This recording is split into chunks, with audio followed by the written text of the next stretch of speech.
brothers, if we can come in and be seated, please. All those out in the hall, in the lobby, please come in.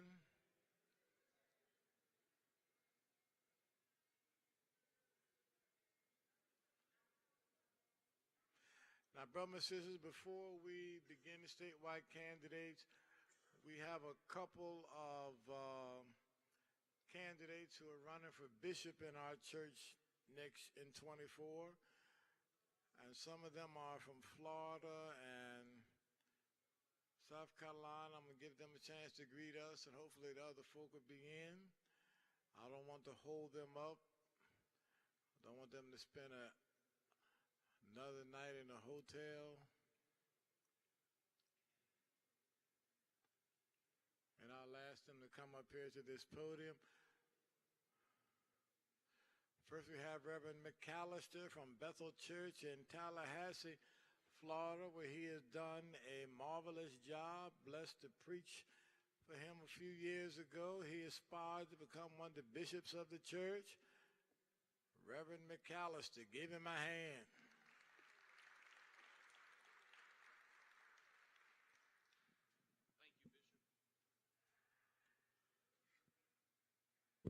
Thank you, Bishop.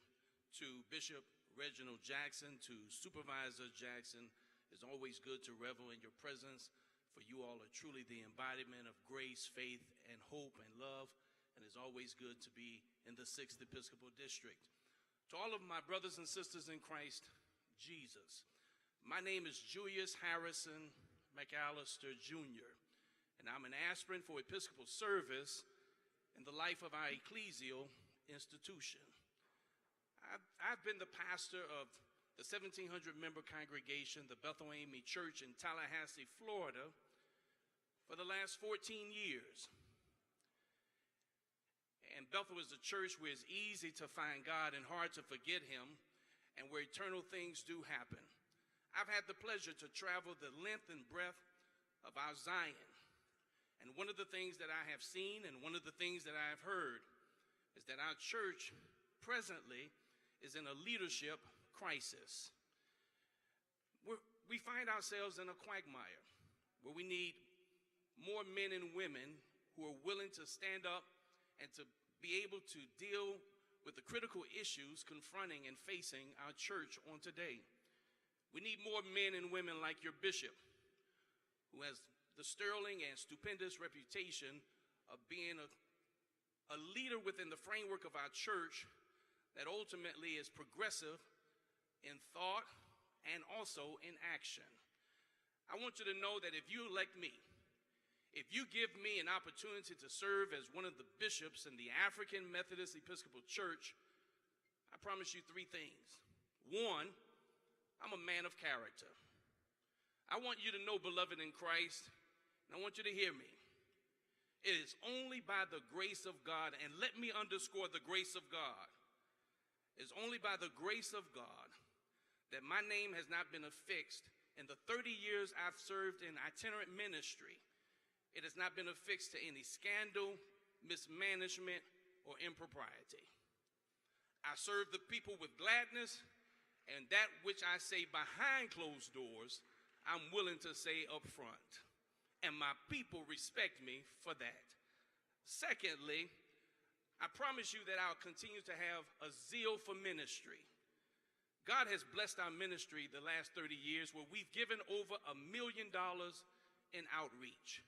We average $2 million in tithes and offerings, but more importantly, we've done a great work not only inside the house of God, but also outside the house of God, where we ultimately have built 75 homes at a cost of $14 million in one of the poorest neighborhoods, not only in Tallahassee, but in the state of Florida. Presently, we're building a house for a senior citizen, a house that was in third world condition. We demolished it completely, and we're rebuilding it at a cost of $160,000. And with our partnership with the city of Tallahassee, they will move into that house not owing 1 red cent for that home. We're building also a second home for a person who is income qualified, and it is at a cost of $130,000.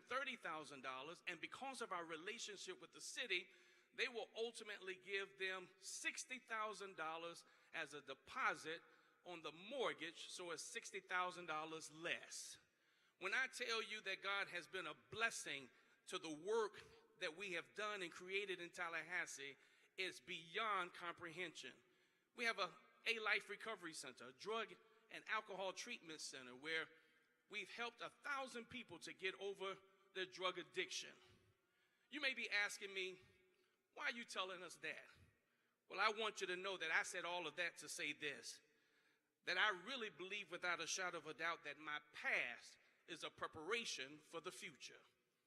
That if you give me an opportunity to serve on a higher level, I really believe that God will do signs, wonders, and miracles. But last but surely not least, I promise you this: I'll maintain a shepherd's heart. Jeremiah 3:15 says that God will give you what? Leaders. God will give you shepherds after his own heart that will feed you with knowledge and understanding. I want you to know that I'll treat you with dignity. I want you to know that I will talk to you and handle you and deal with you the way that you would want to be handled and dealt with. There won't be any big eyes or little U's. We'll expand the table of leadership and have voices that normally may not be a part of the table of leadership, i.e., the laity, YPD, Sons of Allen, women in ministry, just like what you're doing here in the 6th Episcopal District. I give you my word, will operate in that manner with a shepherd's heart. I want to help the church to continue to be a movement and not a memory. I want to help the church to continue to be a trailblazer and not a pathfinder. I want to continue to help the church to be an oak tree and not an acorn. Beloved in Christ, the members of the 6th Episcopal District give me an opportunity. Elect Julius Harrison Mcallister Jr. as one of the bishops in the church in 2024. Thank you, Bishop, for this opportunity to share with some of God's greatest people right here in Macon, Georgia. Thank you so much, Reverend Mcallister. Give him a hand. Have a safe journey, my friend. All right.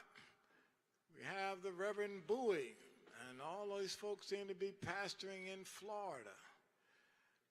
They may want to get out of Florida after that hurricane. Reverend Bowie and I, when I pastored St. John on Coleman Street, he came and was my assistant. Reverend Bowie, come and press your case. All right, take about 5 minutes. Thank you, Bishop.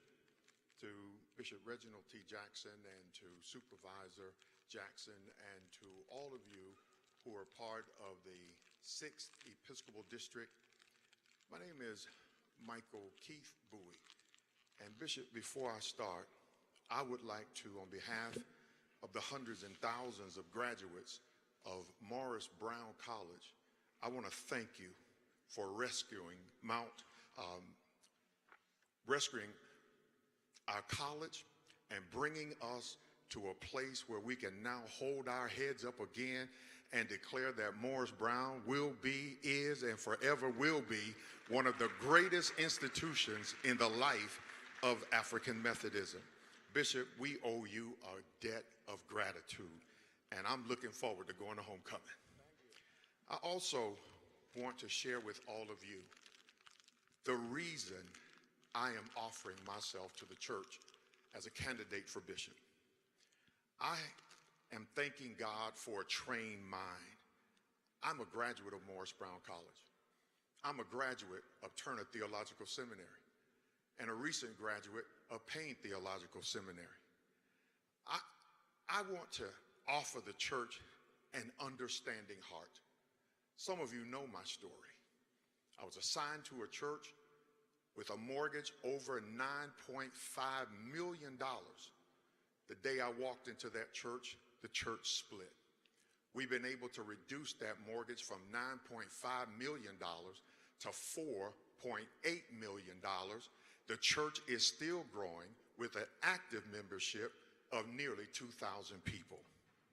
I believe, Bishop, with this understanding heart, I've been able to assist pastors not only in my district, the Central District of the South Conference, but also within the South Conference and throughout the 11th Episcopal District. I have used what God has given me to strengthen pastors and strengthen churches to be able to do the work that God has assigned to their hands. I offer myself to the A.M.E. Church because I have a helping hand.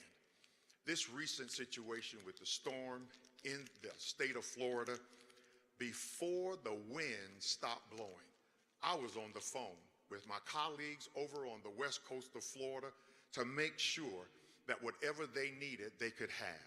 Within hours of the storm passing through, we were able to dispatch thousands of dollars to our church there in Fort Myers to give them what they needed to be able to put food on the tables of those who were without power, get fresh water in there even before FEMA got there. We were there. We have been accountable. We have been dependable. We have also been stable. So I say to all of you, I've made friends in the 6th Episcopal District. I thank God for the impression Bishop made on my life. I offer myself as a candidate for bishop because I believe what I've done as a pastor, I can take to the bench of bishops. I believe that these are our better days. I believe for every trouble, every trial, everything that the church is experiencing, it's not our death, it's our opportunity to rise and let the world see and know that the A.M.E. Church was just in a moment of transition. Our better days are before us and not behind us. That is what I believe. That is what I would like to bring to the church if you will elect me a bishop in 2024. Bishop, thank you for this opportunity to press my claim. Thank you so much, Reverend Bowie. Go and press your case. Safe journey. All right, the last one we'll hear before I call on state candidates, the Reverend Dr. Barbara Chisholm, pastor in South Carolina, near Charleston. Before the pandemic in 2020, I preached at her church on the second Sunday in March. Third Sunday in March, everything was closed down. Dr. Chisholm, welcome to the 6th District, and press your case.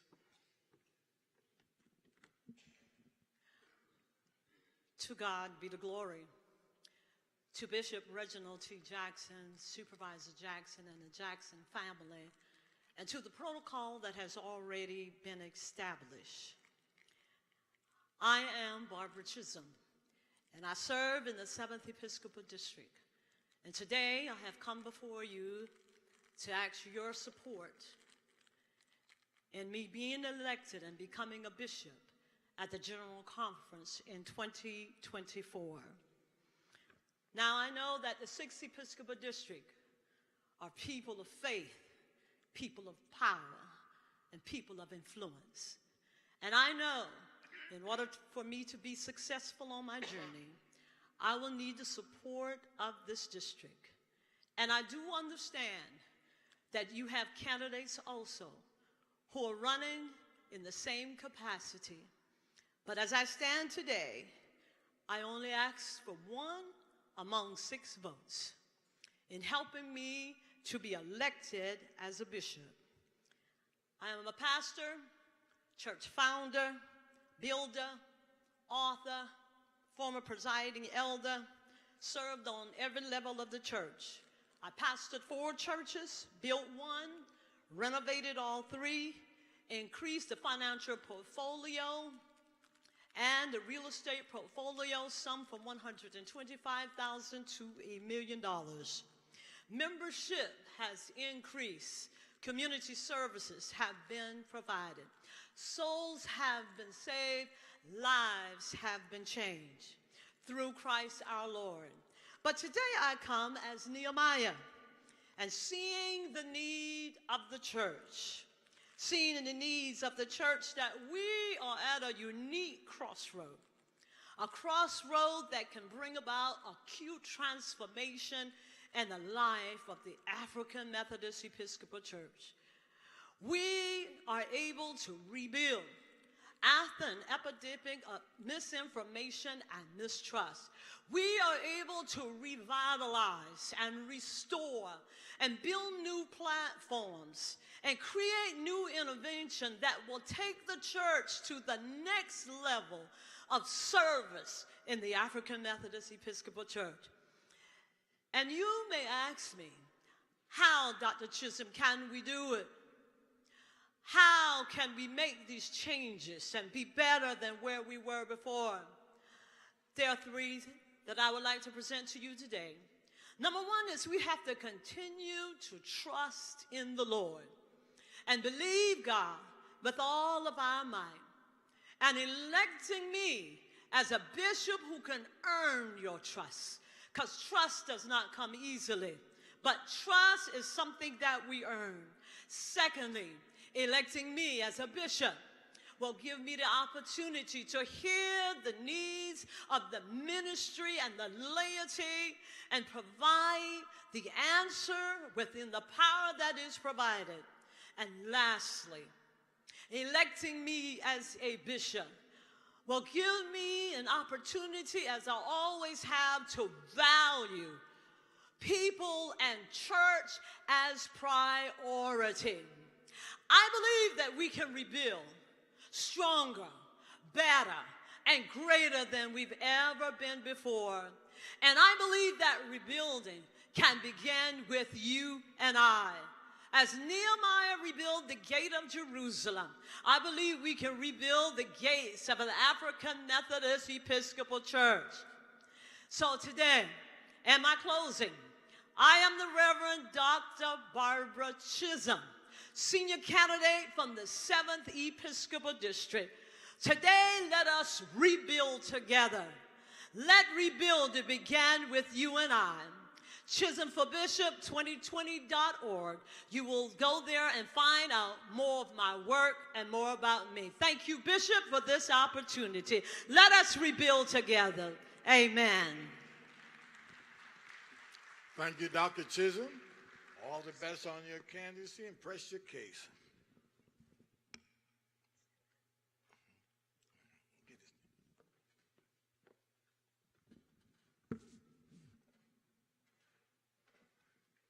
Now, my brothers and sisters, this afternoon we want to provide the opportunity for all of the candidates who are seeking state office to come and present themselves to us. First of all, let me state our salute. Anybody and everybody who offer themselves for public service. It's very unfortunate at the time in which we live that when you offer yourself for public service, you're also offering yourself for public scrutiny. You offer yourself in this time and age for a lot of sometimes untrue, negative stuff. But now we are the church. And I want to thank these candidates for agreeing to come and express themselves and their desires before us. We invited all of the statewide candidates from both parties. We're 501c3. And my position is if you extend the invitation to one, you have to extend the invitation to the other. I want to thank all of those who have agreed to come and share this afternoon. Some of them have come on a different time schedule than was sent out, but I'm going to hear them and give them a chance to express themselves. We give them 5 to 7 minutes, and we'll go from there. So the first one we have with us today for statewide office, we have with us Sister Janice Laws Robinson. She seeks to serve as Insurance Commissioner for the state of Georgia. Sister Laws Robinson, if you come up to the microphone, Following her, I will present Secretary of State Brad Raffensperger.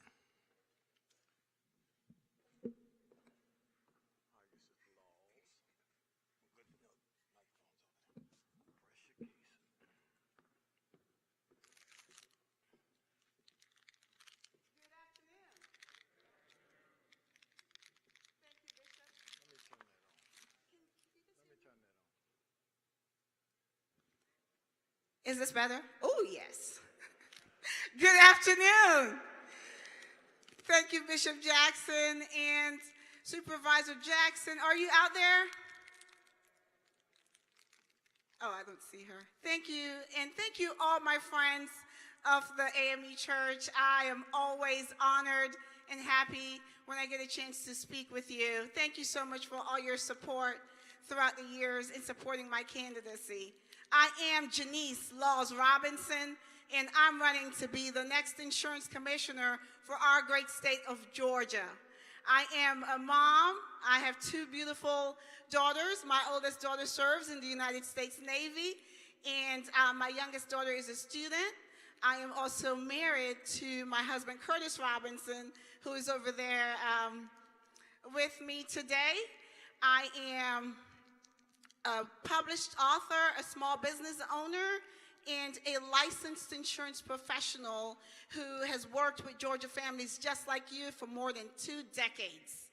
And many of you may remember and have supported my candidacy 4 years ago. So 4 years ago, you remembered me as being your Democratic nominee for Georgia Insurance Commissioner, and remembered that I came very close to winning. I lost by a very, very narrow margin. And the person that won my race in 2018 lasted about 6 months and is currently serving time in prison. So we currently have an insurance commissioner that has been appointed. And as a result, what we've seen over the last 4 years is that our auto insurance rates have continued to skyrocket. Hospitals have continued to close, and over 1.8 million Georgians are without access to quality, affordable health insurance. And that's unacceptable. So I'm offering myself again so that we can make the wrongs right and we can vote Janice Laws Robinson to be your next insurance commissioner so that I can fight for us to have affordable auto insurance rates in Georgia, access to quality, affordable health care, and to hold insurance companies accountable. Because we have not had a Democratic insurance commissioner since 1994. And as a result, again, we have seen year after year, our insurance rates continue to skyrocket.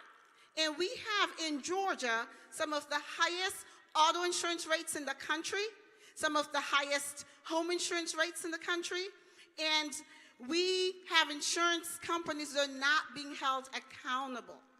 So as your next insurance commissioner, that is my absolute top priority, is to fight for affordable rates. I will challenge these rate increases because just recently we've seen Allstate Insurance filed for a 40% rate increase in a 12-month period. That's unacceptable. The insurance commissioner's job is to fight for us, is to be our consumer advocate and to push back on these rate increases. We do not have that.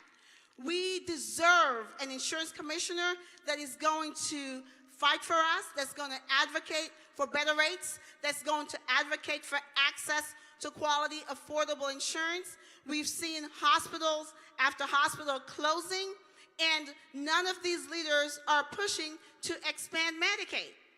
I will fight alongside our next governor, Leader Stacey Abrams, and other Democrats to expand Medicaid, to ensure that we have more access to more insurance companies on the health insurance marketplace.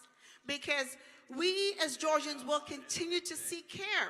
And whether you have insurance or not, the hospitals are obligated to serve you. And so if we're going to stop hospitals from closing, we deserve an insurance commissioner that is going to fight to ensure that we have access to health insurance, because that will determine whether hospitals close or not, because hospitals need to be paid.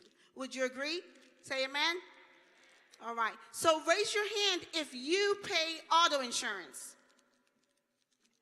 Raise your hand if you pay home insurance, health insurance, life insurance. I mean, we can keep going all day long. My point is, insurance impacts all of our everyday lives. So this is a race that you want to ensure that you're telling all your neighbors, all your friends, that you have an insurance commissioner on the ballot that is ready and willing to fight for affordable premiums and fight for access. Because a lot of folks will go to the ballot, vote top, and not go all the way down the ballot. So I'm encouraging you this year to ensure that you vote down ballot, vote for every single Democrat from top to bottom, because we have a historic, amazing slate of candidates that are ready to fight for you. And I am committed, I am capable, I am ready and willing to fight to ensure that you have a voice at the state level as your insurance commissioner, and that you have a seat at the table. Because as the saying goes, if you do not have a seat at the table, you are on the menu.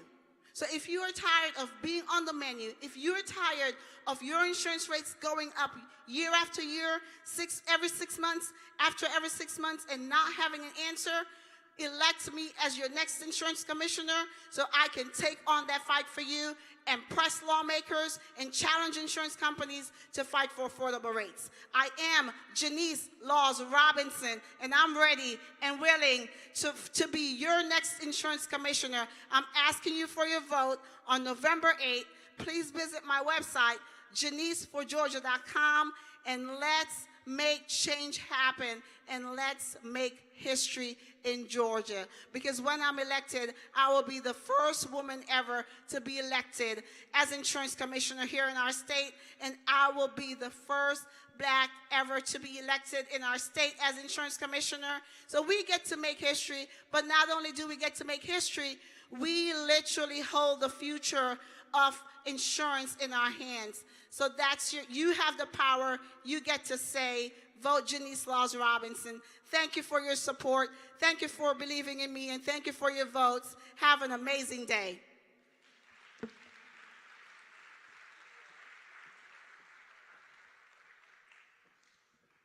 All right, thank you so much.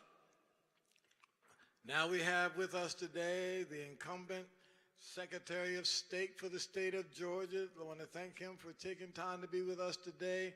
Let's give a warm welcome to Brad Raffensperger.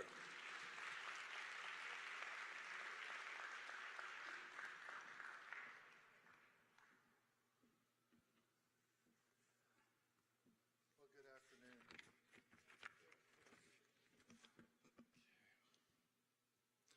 Grace and peace in the name of the Lord Jesus Christ.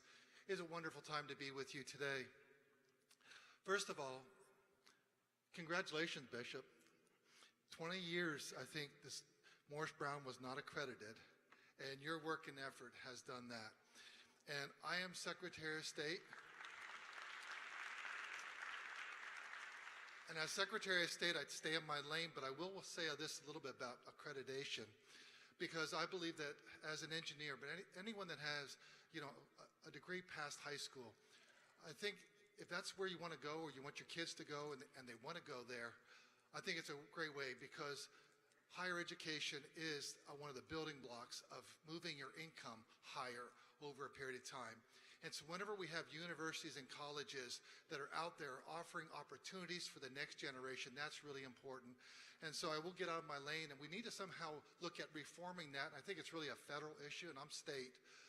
But so that smaller colleges don't have the same amount of paperwork as these big colleges do, because you just don't have the staff to do it. But after 20 years, congratulations on a great effort. But now let's talk about elections, because our office actually handles corporations, professional licensing, securities, and charities. But the cornerstone, the touchstone for our office is elections. And it's been my priority since day one. In fact, before I had taken office, but I had been elected, we had a meeting just across the street over here at the Secretary of State's office, and in that, it was the Safe Commission deciding, what are we going to do with these old machines, electronic? We don't have a paper ballot. What's the way forward? And one of the people that we invited to speak into that was former Secretary of State Kathy Cox. And one of the things that she said is, if we move forward with a paper ballot, we would like to see something with a ballot marking device.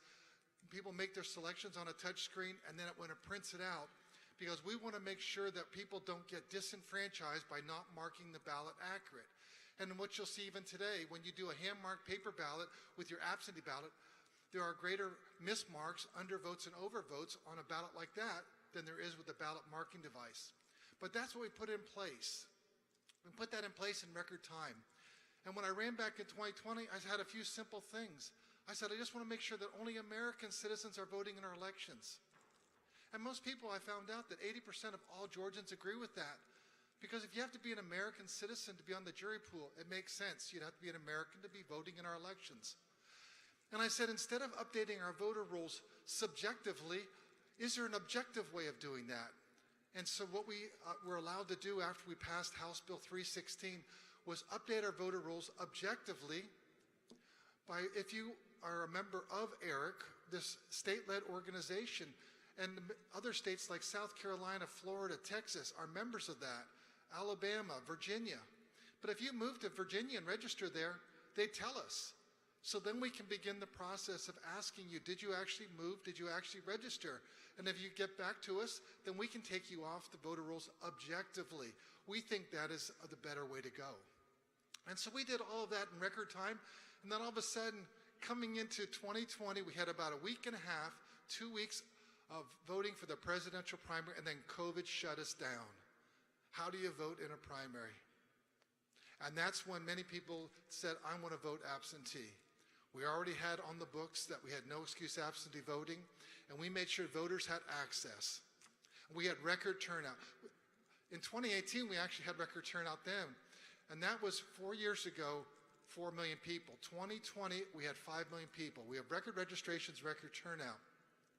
But something happened that hasn't happened for a long period of time, is a Republican didn't win the top of the ticket. And that kind of shocked the whole system. And people were wondering what happened. And you can share this with your friends. Here's what happened. 28,000 people skipped the presidential race. They didn't vote for anyone. They just left it blank. But yet they voted down ballot, and they voted for other races. And that kind of showed itself up when you saw that there was the Republican congressman got 33,000 more votes than President Trump. And that's why he came up short. They said that there was 10,000 dead people that voted.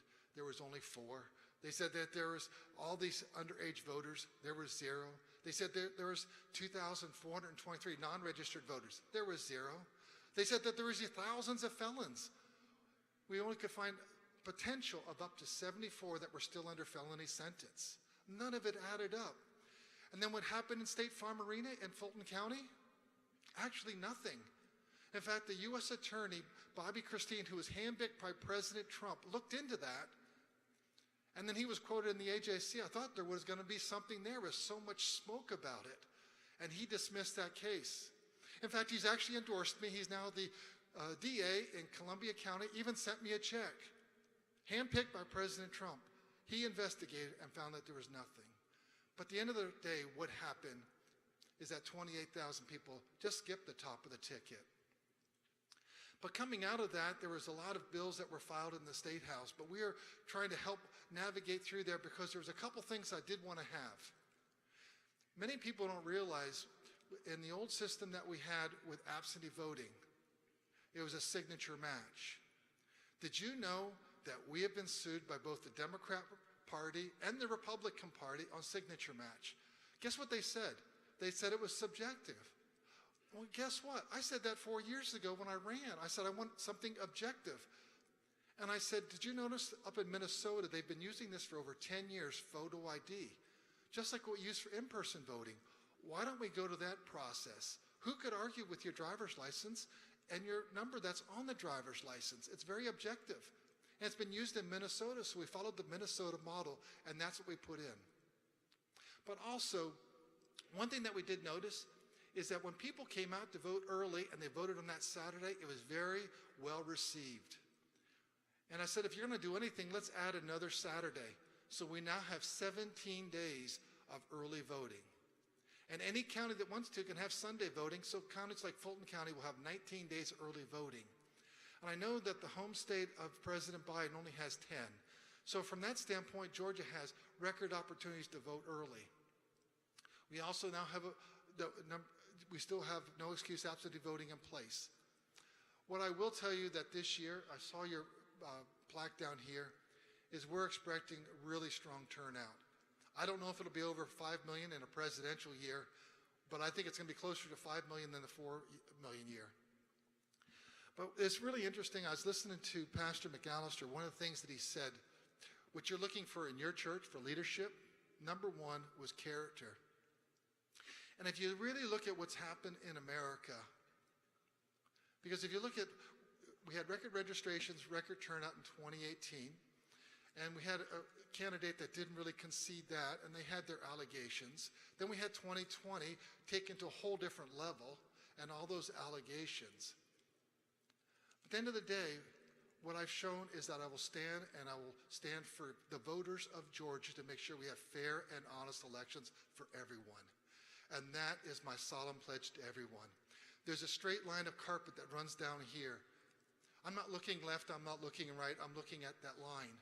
And that right there, that line, that is the line of character. That's the line of integrity. That's the line of honesty. And that's what we need in America. You ask, how do you fix America?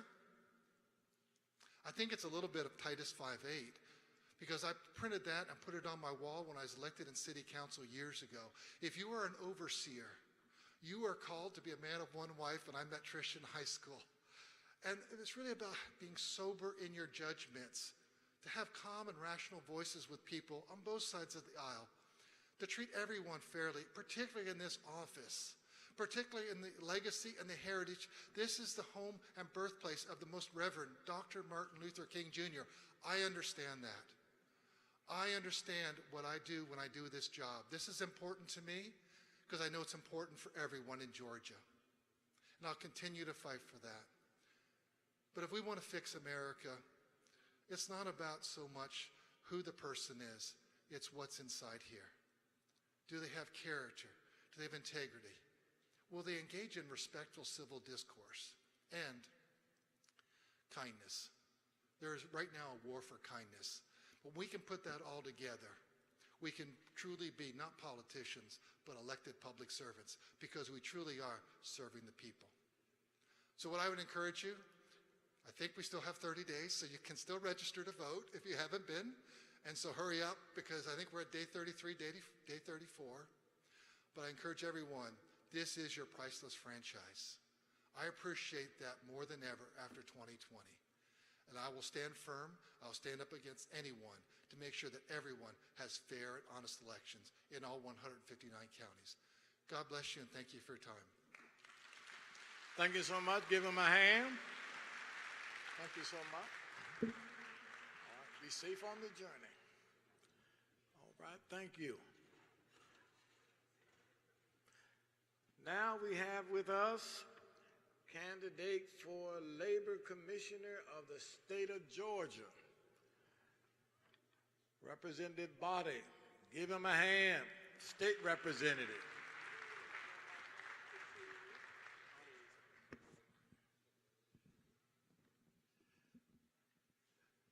Thank you so much, Bishop Jackson, for the opportunity to address this noble body this afternoon. My name is State Representative William Bowden, and I am running to be your next Georgia Labor Commissioner. And the reason why I'm running to be Georgia Labor Commissioner, because we need a Georgia Labor Commissioner that cares about Georgia workers. And I've talked with you all before, and the last time I talked with you all back in June, or actually in July, it was about the same thing. We need a labor commissioner that cares about Georgia workers. If I was to do a show of hand in this convention hall right now, how many friends, family members, church members that you know that lost their job to no fault of their own during the COVID-19 pandemic and could not get anyone on the phone with the Georgia Department of Labor? For 2 years of a global pandemic, the doors to the Department of Labor were closed. I know because as a state legislator, I was taking those phone calls from a constituents in my House District of House District 62, parts of South Fulton and Douglas County. But I was taking calls from all across the state of Georgia because those workers who lost their job, no fault at all, could not get anyone on the phone with the Department of Labor, could not get anyone to return their emails, could not get anyone to answer simple questions. And I look to change that as the next Georgia Labor Commissioner. We need a labor commissioner that's going to have a public servant heart. I remember my dear friend, current CEO of DeKalb County right now, Michael Thurman, when he was the labor commissioner, he left that post in 2010, he had over 4,000 employees employed at the Department of Labor. And now we have about 1,100. He had 83 career centers that served as satellite offices for the Georgia Department of Labor, and now we have about 42. So this labor commissioner and this labor department was not set up to deal with day-to-day operations, much less a global pandemic. And I look to change that. One thing that my dear friend Michael Thurman told me is that you have to be proactive and not reactive as a labor commissioner. Because when people call the Department of Labor, they're going through some tough times in their lives. Either they're trying to find another job opportunity and they have been laid off from work, or they lost their job for no reason of their own, no fault of their own, or they're trying to find another opportunity at work. But in the meantime, they need to have unemployment benefits, and those benefits paid out in a timely manner. And so what I look to do is have a servant heart that serves as your next labor commissioner. One of the things, and I keep this story short, when Michael Thurman was labor commissioner, he had a situation where a young man right here in Macon-Bibb County was going to lose his apartment and be evicted. This was back in 2007, 2008, when we had the Great Recession. And that young man, if he would not have received his unemployment check, he would have lost his apartment. So CEO Michael Thurman, then the labor commissioner, found out about this on that Thursday. He sent one of his Georgia Department of Labor employees in a car from downtown Atlanta at the main headquarters down here to Macon, Georgia, to hand deliver that check that he should have received in the mail, but it was lost. And that young man was able to pay his rent the next day, and he was not evicted on that Friday. That's servant leadership, and that's what I'm going to bring to the Georgia Department of Labor. Also, I'm going to partner with our friends in organized labor to make sure we have apprenticeship programs and training and retraining opportunities so all Georgians can make a living wage. So that way you don't have to go from job 1 to job 2 to job 3 to make ends meet. You can have one job, a quality of life, and a pension, and be able to take care of your family and yourself. That's what I look to do as your next Georgia Labor Commissioner. And I look to partner with our technical colleges to do that as well, and our worker organizations such as Georgia Stand Up and Construction Ready. Also, I want to make sure that we are focusing on our most distressed areas in this state, including our rural Georgia communities and our urban neighborhoods, so we can have living wage paying opportunities for all of the citizens that live in those areas. Because if we were able to have jobs in those areas, it would not only provide generational wealth and generational opportunities, it would stabilize the economy in this state as well. So I'm asking you all, please get out and vote for me. I am the labor commissioner that's going to put labor back in the Department of Labor, and I'm going to be the labor commissioner for the entire state of Georgia, from North Georgia, South Georgia, Middle Georgia, Coastal Georgia, and Metro Atlanta, Georgia. Thank you all for having me. I really appreciate the opportunity, Bishop Jackson, and thank you to the A.M.E. Church for all the work you do in protecting our rights to vote. Thank you. Thank you so much. Give Brother Bowden a hand. Thank you, Marshall. Thank you. All right, thank you for coming. Go press your case. All right. Next we have with us candidate for Superintendent of Schools for the state of Georgia, Sister Alicia Sensei. Come on up, my friend.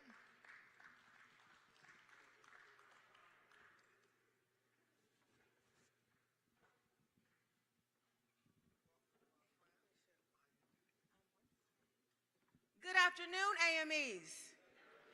Now, Bishop, you told me that when you invited me here that this would be an excited crowd, fired up, ready to go.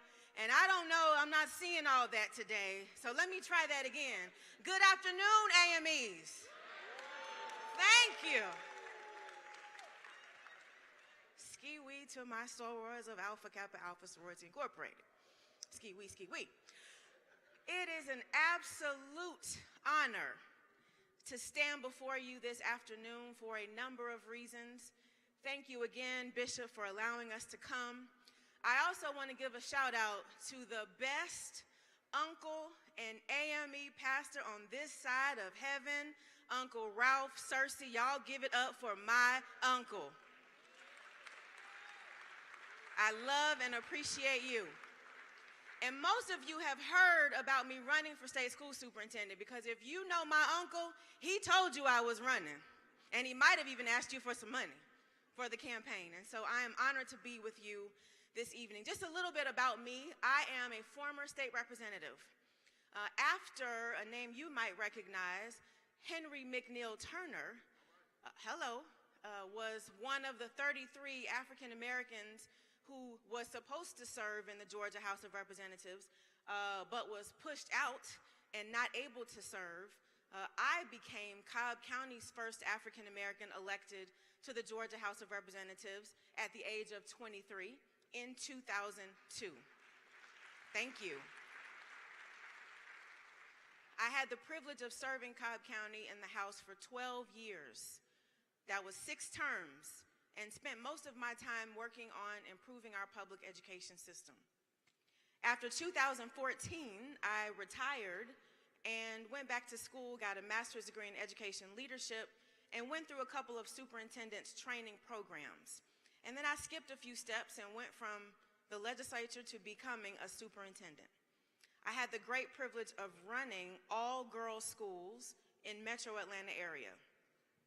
When I got to those schools, the elementary school had a 43 CCRPI score. That's the state score that we use to judge our schools, a 43 out of 100. The middle school had a 65, and our teacher retention rate was 25%. So it took a whole lot of prayer, a whole lot of hard work, and we turned those schools around. That elementary score went from a 43 to an 85. Amen. Thank you. That middle school score went from a 65 to an 81. And catch this, y'all. We got that teacher retention rate from a 25% to a 75%. And so when I think about the challenges that we are facing in our public education system, what we need now is someone who's been a state legislator before, someone who has a track record of getting things done on behalf of children.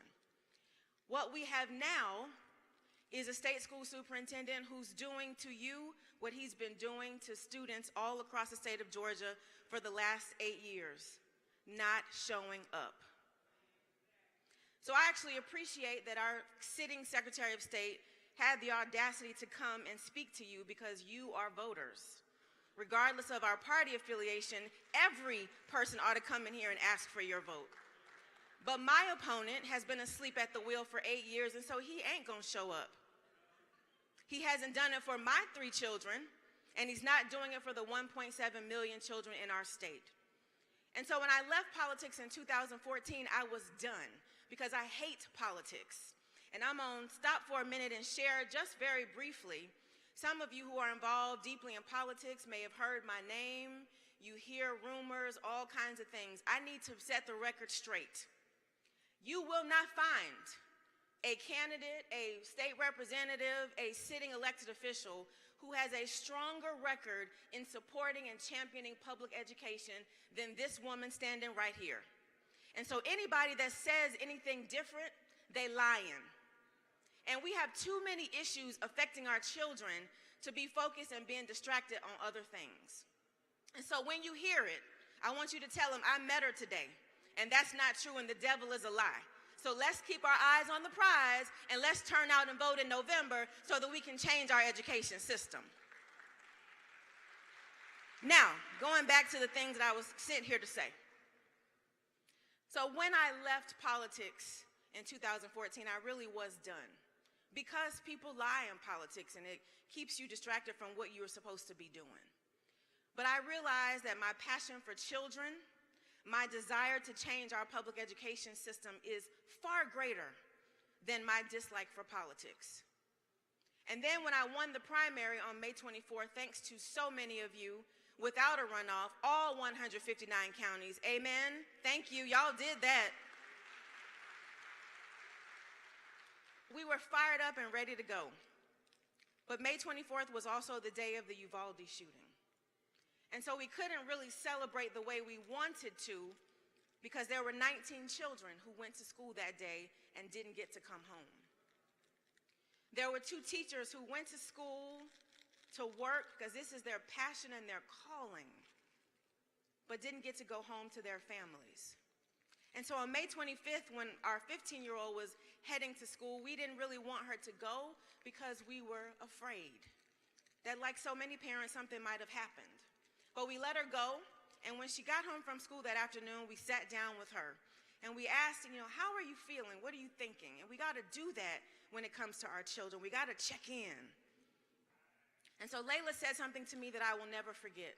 She said, Mama, we're talking about it, but we know nobody's going to do anything. And so when our babies are walking around believing that adults are not going to do anything, that is a problem. And so I need Layla and the other 2 babies in my household and the 1.7 million children in this state to know that they deserve a state school superintendent who will do something to keep them safe. Amen. I need teachers to know that I see you. I hear you. I understand your frustration that we continue to ask you to do way too much for way too little. That we're sending babies to school with all kinds of problems and asking you to fix them on top of testing them. And so I need teachers to know that I will be a state school superintendent who will do something to address their burnout. And finally, as I take my seat, when I think about the children who are in our schools today, I want y'all to think about, think about when something goes wrong with your phone, who do you call? Your child, your grandchildren, because they know how to fix this technology. But if you were to Google what school looked like in the 1800s and compare it to what it looks like today, those same children who are fixing your phone and teaching you how to use a computer, they're still getting a telegram education in this TikTok generation. And so we have got to change the direction of our public schools in this state. And we need to have a state school superintendent who will show up every time for every child in every corner of the state of Georgia. We need a state school superintendent who will do something about our funding formula and special education and all of the issues that we face in our education system. And so, AMEs, I need you to do something for me. I need you to tell Lottie Dottie and everybody that Alicia Thomas Sensei is on the ballot and I need your help. Because I may be at the bottom of the ballot, but education is on the top of my mind. And so we have an opportunity to make history again, all up and down the ballot. But I need us not only to make history, I need us to stand up for children because they are depending on us to do something when other people don't show up. So I thank you again for this opportunity to come before you. I count it an honor and a privilege. I thank you for your leadership in all of our communities because you are over people's souls. And what a mighty responsibility that is. And so I thank you for your hearts, for your service, for listening for just a moment and hearing my heart.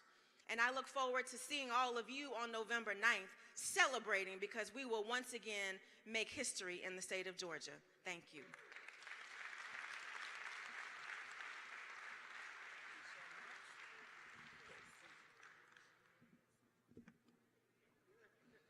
All right, thank you so much. Now we have running for the United States Congress in the 3rd District, Dr. Val Amanord. Give him a hand.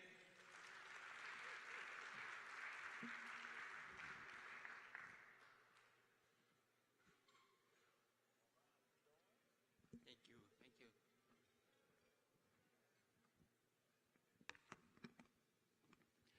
Thank you. Thank you, Bishop Jackson.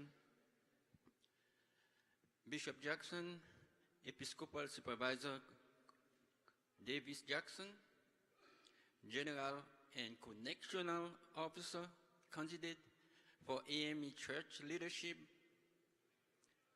candidate host Presiding Elder Kimberly McDaniel, host Pastor Dr. Kevin, Presiding Elder Council, 6th District, clergy, lay, and all God's people. Greeting.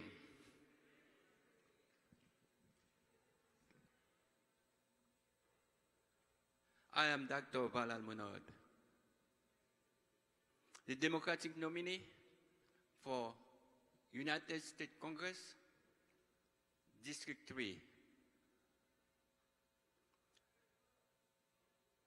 I am a father, a grandfather, a union leader, a small business owner. I serve in the military.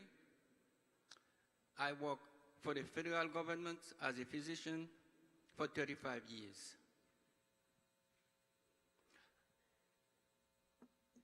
I decided to run for Congress to improve our healthcare system. I study healthcare. I know how healthcare system works. I know how it is supposed to work, and I know how I can make it work better. I will enhance the Affordable Care Act, make it more affordable by lowering the deductible and the price of prescription drug. I would expand Medicaid so every man and woman can have access to quality health care. No one should have less access to health care because you have a Medicaid card, or if you have a Blue Cross Blue Shield card, or any other form of insurance. You deserve the same quality health care.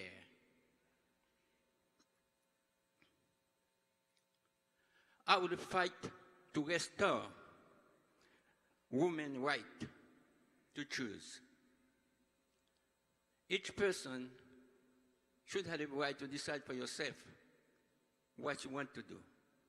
Once the government starts to overreach in your private life to deny you your right, well, justice, let's put it this way, Justice Thomas said, everything is on the table.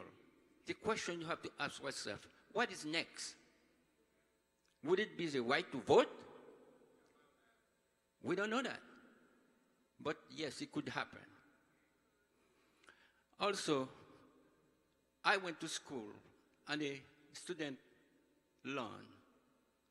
That's something very dear to me. I have personal experience with it. I can tell you how sometimes you have to struggle with a student loan debt because every decision you made is right in your mind. I will introduce bill to help the student loan. President Biden decreases the amount the student owned by $10,000, and also he signed an executive order so the student can pay 5% of his income a month. However, this is an executive order. Executive order can be changed overnight. So if I elected, I would codify that same order, make it a law. So the students don't have to worry about it. The low-income and middle-class families don't have to worry about it. I will make it part a lot easier for the student to repay, like serving in the military or the civil service. Also, Medicare and Social Security.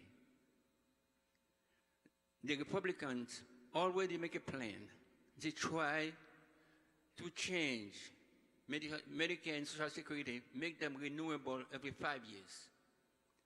What that will do, 1 year they can work there and say, okay, there's no more money for Medicare or Social Security, and they cut it off. We Democrats, we believe that you work all your life. When you're getting old, you need your Social Security. Because a lot of us have to retire on Social Security. And you need your Medicare to pay for your health care. Again, I will work together with other legislators to make sure that's never happened.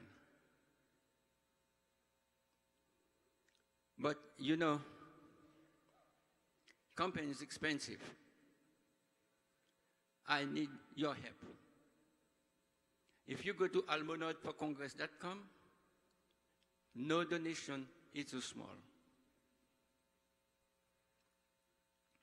Now, you heard many times that they say this election is critical. This election is different than all previous elections. It's really, really critical. The balance of our democracy depends on this election, how you vote. We may have another January 6th. It may be worse. But if we vote overwhelmingly for Democrat, that will not happen. The freedom of our daughters and granddaughters depends on this election, how we vote. I urge you to make a plan to vote. And when you're going to vote, take 3 friends with you. And ask them, or tell them to ask their friend, each one of them, to take 3 friends with them when they're going to vote. Because we need your vote.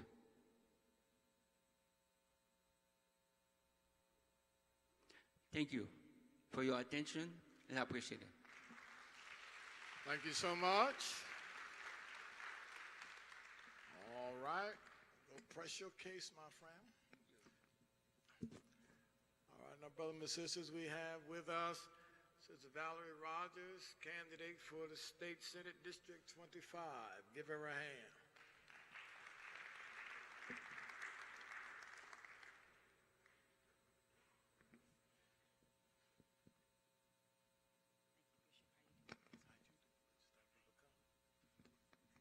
One team, one fight. Together, we'll make a difference. One team, one fight. Together, we will make a difference. Do you agree? All right, let me hear an amen on that. All right, now, my name is Valerie Rogers. I'm a retired educator with 32 years. I am a retired veteran United States Army captain. I retired from the military. I'm a wife. I'm a mother. I'm a nana. I'm a daughter. I'm a sister. I'm an auntie. I'm all of the above. Now, my platform, dealing with education, that's my background. So we can agree that we are losing teachers, whether they retired, whether they left the profession because they were not being treated right. They were not being supported. What I mean by that, monetarily. We have great teachers. We need to retain them, retrain them, because the pandemic has caused us to have some changes. Can we agree?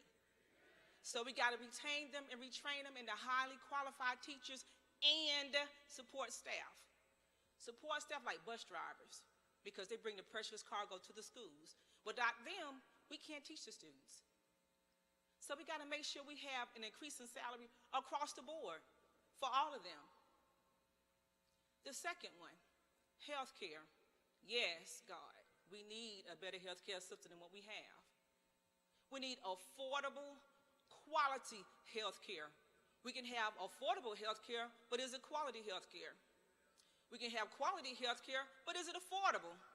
So we got to make sure we have affordable, quality health care for all of Georgia, not just for a selected few. We have over 500,000. Let me say that number one more time. We have over 500,000 uninsured Georgians. That is unheard of. We have 39 states that already have the Medicaid expansion.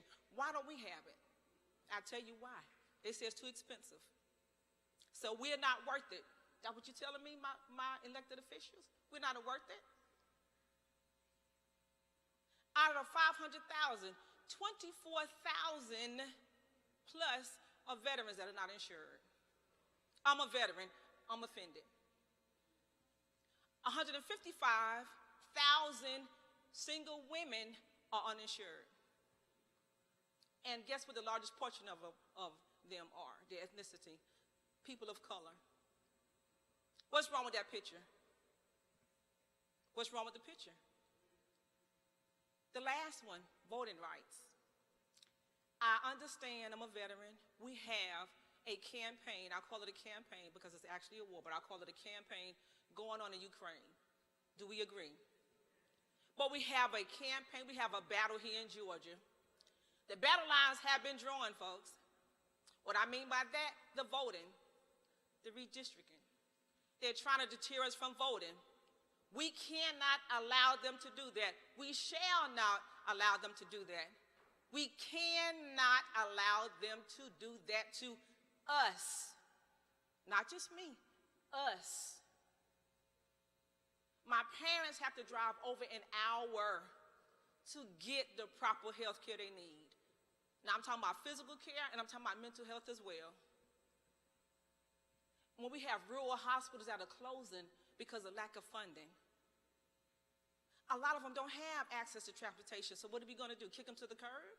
That's what they're doing? That is not right. That is not right. We need to have all Georgians insured. And how can they do that? Pass the Medicaid expansion. It's working in 39 states. Don't trust me? Do the research. I've done it. It's working. It is working. And it can work for us. Once the Medicaid expansion is improved, that will help those rural hospitals that are closing. We got one that's closing November the 1st, Wellstar in Atlanta. Now all the patients got to go shift over to Grady. What kind of mess is that? My personal experience with healthcare, my husband, we went to the doctor. He's a veteran as well. We raised 6 beautiful girls. I'm a nana. I have another one on the way April the 11th, so yes, I'm glad it's going to be a little boy. So I'm glad at that. So I'm going to spoil him and send him back to his parents. But with my personal experience with my husband, we went to the doctor, and we both had acid reflux very badly, to the point we had to sleep at an angle with a wedge pillow, and we take medication for it. But besides that, I'm thinking, we went to the hospital, we went to the doctor. I'm thinking this for my husband, regular checkup, because he's a diabetic. And the people in the back, the nurses and them started going in the back, and I said, oh, that's not good. And I'm listening to them. I have good hearing, too. And I hear them saying about heart palpitation. I said, heart palpitation, I mean heart. Palpitation means going kind of fast, not beating regularly. So next thing I know, she said, well, we need to take your husband to the hospital. I said, okay, I'll go take him. She said, no, he need to go in the ambulance. I'm looking at her like, what? In the ambulance? You got to be kidding me. So I'm thinking we going for a regular visit, and he had to go in the ambulance. I said, okay, well, I'm riding in there with him. She said, no. I said, wait a minute. We got to talk about this one more time. She said, no, man, he got to go now. So I'm crying. It's raining. I'm crying, falling behind the ambulance. We came here to Macon. Get in the hospital. They doing all these tests on my husband. He had a heart attack. So we caught it, but they said the worst had passed. He was just having chest pains from the afterflow. So they did all this. We was in the hospital. I said we because I stayed with him. I wasn't about to leave my husband by himself at the hospital. So to me, it seemed like it was a week, but it was actually like four nights, 5 days. And so after all of that, we get these bills 13, 14 months later. And you talking about the ride to the hospital in the ambulance for like $5,000. I could have rode him in the car for free. And aspirin, $200. I could have got him an aspirin at Dollar Tree for $1. When you divide, 100 tablets by $1.07, I could have done that. Then we get the bill, $15,000. I looked at him, I said, okay, where my stock at? It took us 14 months to get the bill straight. 14 months. Now, how many of us are going to actually take the patience and the time to go through that, to talk to one person, to another person, to another person, because they kept passing us around like a buck. And they made a mistake on their part as far as the coding. And they finally did get it straight. But like I told my husband, I hope you don't have another attack after this, because I know my blood pressure was going up. So again, it's just stories like that we don't need. Back in the classroom, one of my students was sick for 2 days. And I said, baby, don't you need to call your parents or somebody to come get you? She said, no, ma'am. I said, well, why? She said, because my mother don't have insurance. And I had to sit back for a minute. I said, your mother don't have insurance? She said, no, ma'am. She said, when I go home, I just take a Tylenol, take a nap, and then I go on to work. We shouldn't have that. That's non-negotiable. That should not be happening here in Georgia. Now, should it? No, we don't need to have that here. So it's very imperative that you vote. You got to vote. My parents instilled in all of us from day one. We voted. We had to get a job, and we voted. Get a job and vote. So I'm telling you, make sure they vote. You got to vote from the top to the bottom. When you read a book or the paper, you're reading from the top to the what? To the bottom. When you vote, vote from the top to the bottom. Vote the whole Democratic ticket. True Blue 2022. What are you going to do? Again, let me say that one more time. True Blue 2022. What are you going to do? Now, I have 7 counties in my belt. I have, out of District 25, I have Baldwin, Butts, Jasper, Jones, Putnam, Henry, and I left out one more. Baldwin, Butts, Jasper, Jones, Putnam, Henry. I don't say them so much, I don't forget. Baldwin, Butts, Jasper, Jones, Putnam, Henry, and Jones County. So I have 7 districts in my 7 counties in my district. So if you all don't mind, if I could meet somebody from those districts, from those counties, after we get through here, I'd appreciate that so much. Again, my name is Valerie Rogers. I am your state senate candidate for District 25. I need your votes. I need your support. I need your prayers. I need your love. Because like Bishop said, this right here, it takes a lot. It takes a lot. And for us to step up to the plate, to support you, to support us, to support everything we stand for and everything we believe in. I'm a fighter. Just like I fought for my country, I'll fight for you. I'm an Order of the Eastern Star, NAACP member. I worked in the Boys and Girls Club, did community service with them. My students and I have been to numerous championships, state, region, and placed 3rd in the nation a couple of years ago. So I'm not new to when it comes to community service. I'm not new when it comes to leadership. In order for me to become a captain in the Army, I had to know something about being a black female. I had to know my information. I had to know my job. So again, what are you going to do in 2022? Vote blue. I am. What about you? Again, Valerie Rogers, take care. Thank you. God bless. And I appreciate this, Bishop. Thank you so much. Thank you so much. Give her a hand. Thank you. Now, sisters and brothers, this morning you were passed out 2 sheets of paper with some important information on it. If you would, before we do, we have another candidate who has come in. We have our candidate for Lieutenant Governor of the state of Georgia, Come right on up, Brother Bailey. He aspires to be the next Lieutenant Governor of the state of Georgia. Give him a hand, Brother Bailey.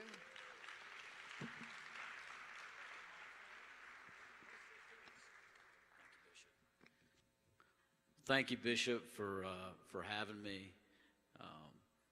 Thank y'all for having me here. Y'all have heard from me a couple of times, a few times. So I'll try not to say the exact same thing, Bishop. But we're closing in on this thing. We're just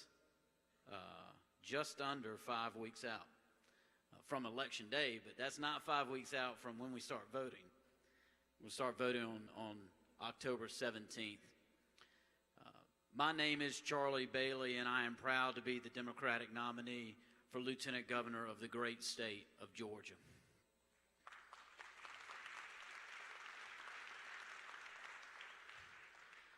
I'm an 8th generation Georgian, a 7th generation Harris Countyan.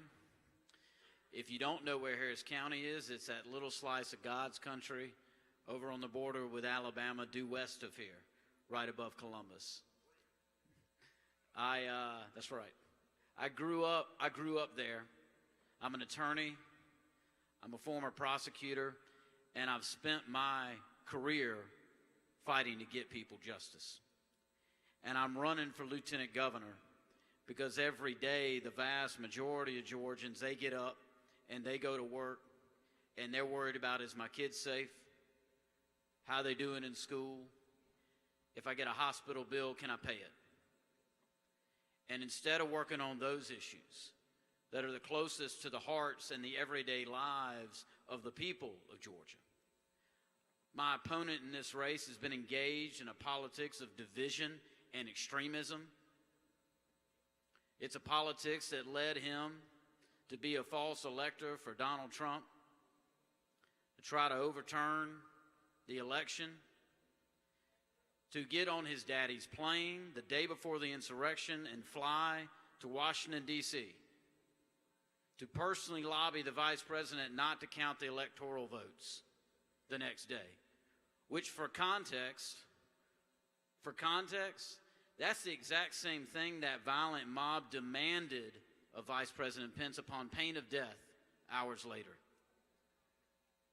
So I am from Harris County, and we speak plain.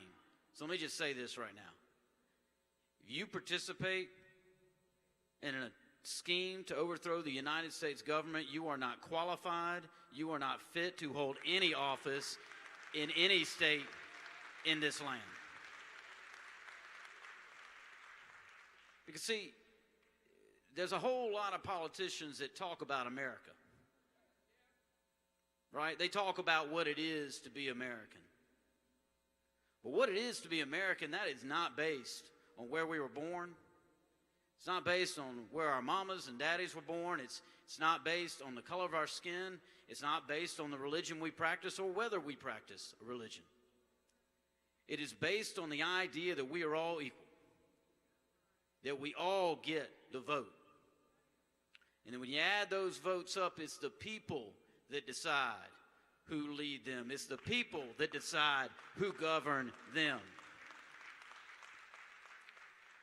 Not a politician, not some political party, not a retired politician down in Mar-a-Lago, and not Burt Jones.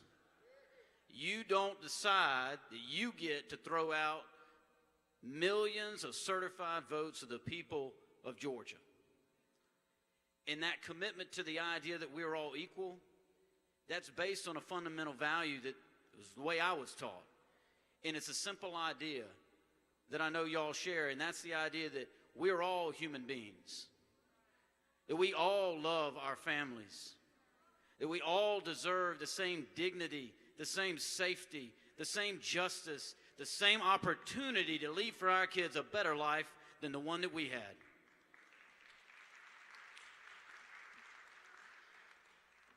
It's those values that have driven my life, that have driven my career, and that drive me every single day if I'm lucky enough to become your lieutenant governor.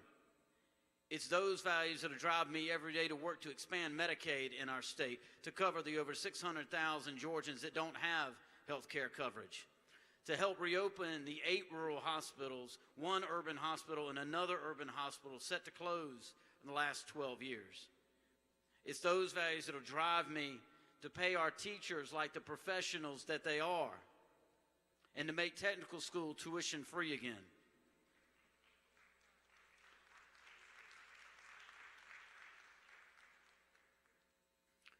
It's those values that will drive me every single day. And I'm going to tell you this. I'm going to ask you to stand with me. Stand with me in this election. Stand with me as you stood with millions of Georgians 2 years ago, and millions upon millions of Americans, and you stood up for a representative democracy against authoritarianism. You stood up for an egalitarian society that honors the individual dignity of every single person and their opportunity to build a better life for their kids. You stood up and you won a great victory. And when people ask me, Charlie, can we win? I say, listen, last time we had an election in this state, we won, not them. And the time before that, we won, not them. So stand with me in this election. Stand with Senator Warnock in this election, and Leader Abrams and the rest of this wonderful ticket that I'm blessed to be a part of. Stand with me in this election, and I promise you this. You will never have to apologize for it, and you will always know my friend Charlie, he fights for us. Thank you all very much.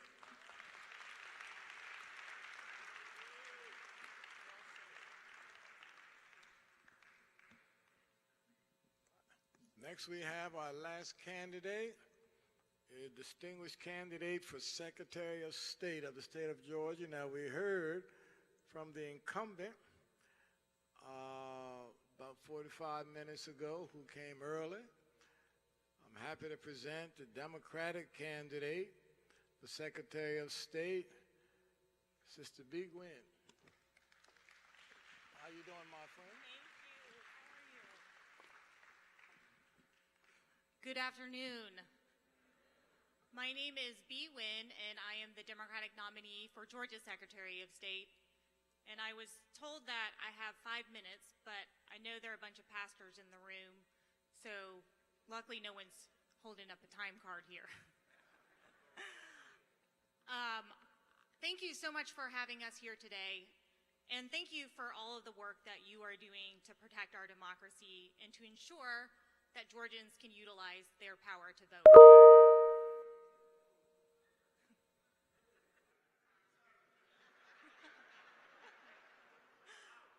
That is some power. Now, I'm the current state representative for Georgia House District 89.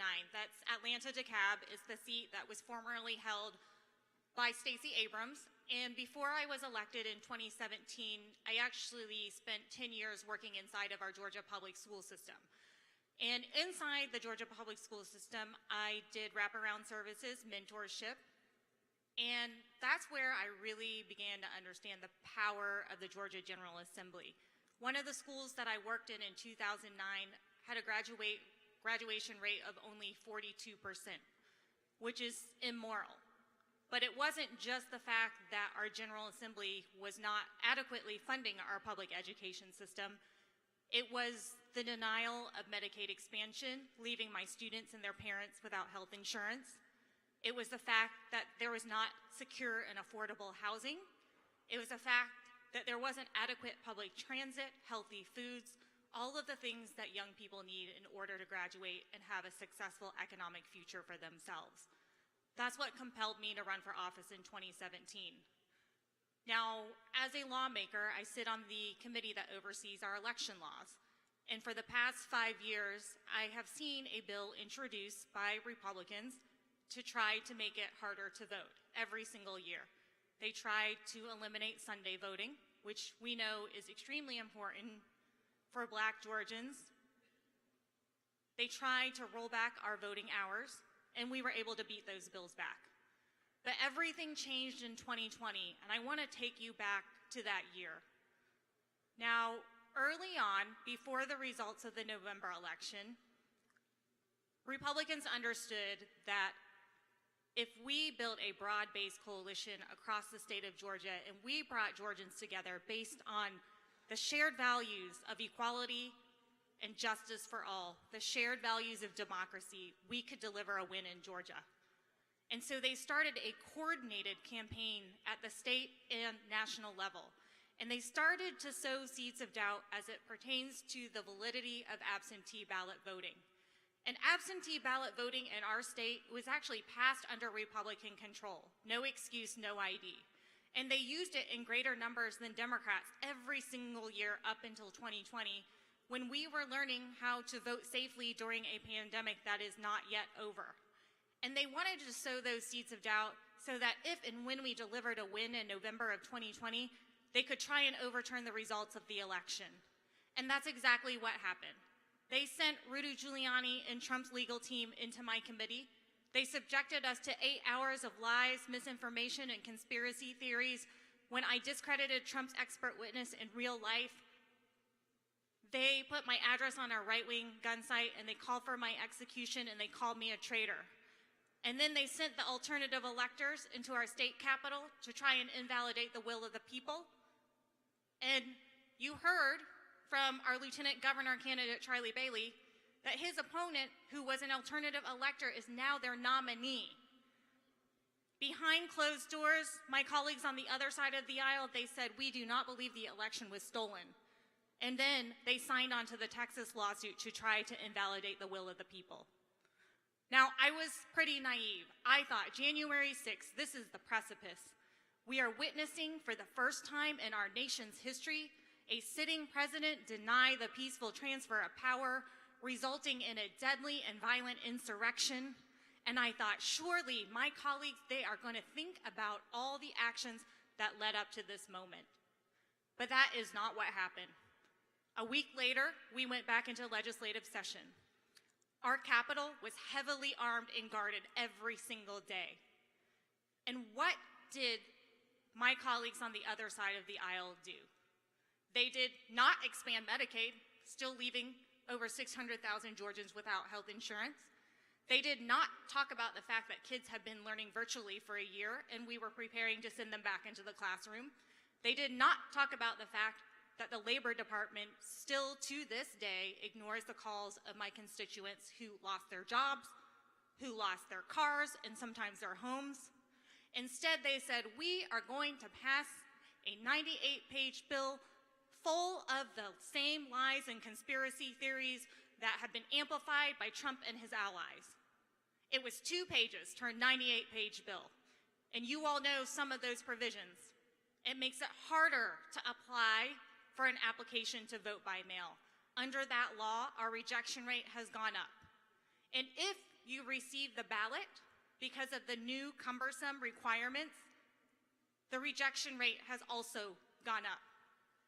And the secure drop boxes that were so popular, 24/7, monitored by a camera, ADA accessible, the governor used a secure drop box.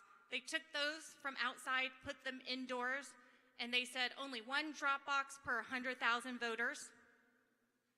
And then they made it a crime to hand out a bottle of water to a voter waiting in line, when in 2020, people waited 4 hours, 6 hours, 8 hours, up to 11 hours to exercise a constitutional right.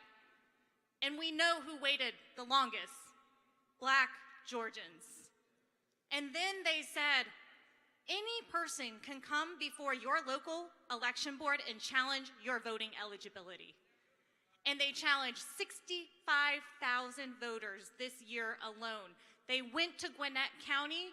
They dropped off 8 boxes of voter challenges, 37,500 voters in Gwinnett County, 40 days away from a major election. Now, I know that my opponent, he did the right thing. He did not find those extra 11,780 votes. But my question is, should the bar be set so low for a sitting elected official? I took the same oath to office. I swore my allegiance to our Constitution and to our country. And I knew at the bare minimum, my expectation was I would follow the law. In the aftermath, I fought against that voter suppression bill. I voted against that voter suppression bill. And he has fully embraced that bill, even though he says we had a secure election. I believe that our democracy and our country is made better when more people are able to participate. I believe that every eligible Georgian should be able to vote without barriers. I reject the premise that voters should have to prove their resiliency, because have we not already been there as a country? Counting jelly beans, literacy tests, poll taxes. I believe that an important cornerstone of our democracy is the concept of one person, one vote. That no matter where you live in the state of Georgia, the color of your skin, your religion, how much money you make, when you get to that ballot box, your vote is just as powerful as anyone else's in the entire state of Georgia. But it matters not just to count the votes. It matters making sure people are able to vote in the first place. Now, I think about voting, right? The most powerful nonviolent tool that we have. And our Senator, Reverend Raphael Warnock, he says, a vote is a kind of prayer, and it is an act of faith. And when we go to the ballot box, my faith taught me that we should feed the hungry, give drink to the thirsty, visit those who are in prison, visit the sick.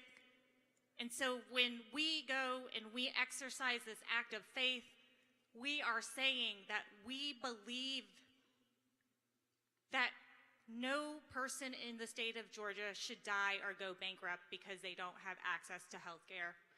We are saying that when a child is brought into this world, they deserve to have equitable and quality public education. We are saying that when we go to the grocery store or our places of worship, we should not be afraid to be gunned down by gun violence.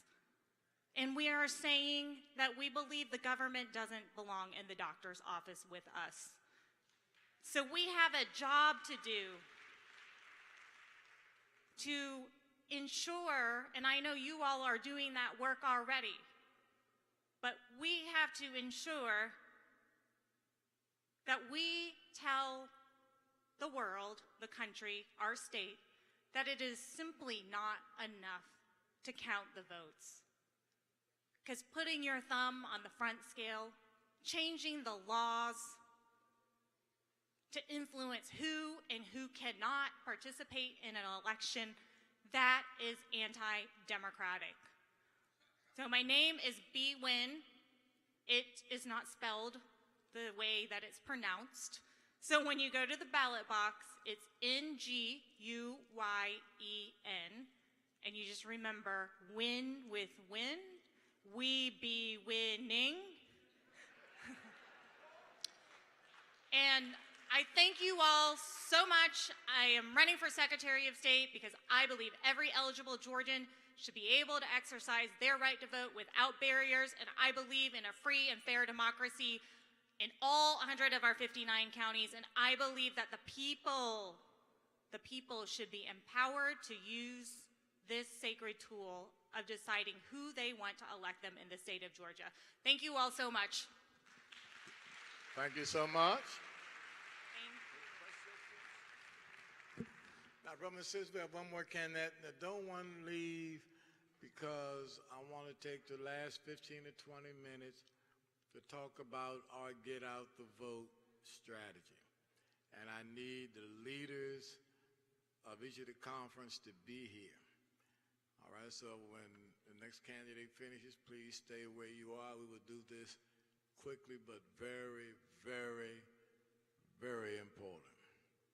Final candidate, young lady I met, I guess about a month and a half ago, candidate for State Agriculture Commissioner, outstanding young woman. And I want to present her to come present her case, Sister Nikita Hemingway.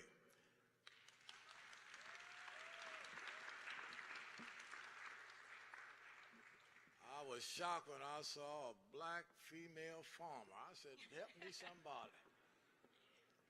She don't look like a farmer. Yes, I do. Thank you all for having me today. It is such an honor to be here with each and every one of you. Before I tell you a little bit about me, I want to tell you about the significance of this moment with all of us gathered here talking about the importance of exercising our right to vote. And I'm trying to scoot out of the way because, truth be told, I have on 2-inch heels, but I'm 4'9", and I know it's hard for you guys to see me behind that podium. Someone said to me the other day that I respect separation of church and state. And I had to remind them that it is in every form of our currency that says, in God we trust. It is in our Constitution that says, in God we trust. In every justice building, every federal, state building, it is, in God we trust. And I know that you have had an opportunity to hear from the amazing slate of candidates who are fighting for your vote because they want change. But I'm here to tell you that God has been in the room and navigating this ship every step of the way, and it is no accident that our time is now. My name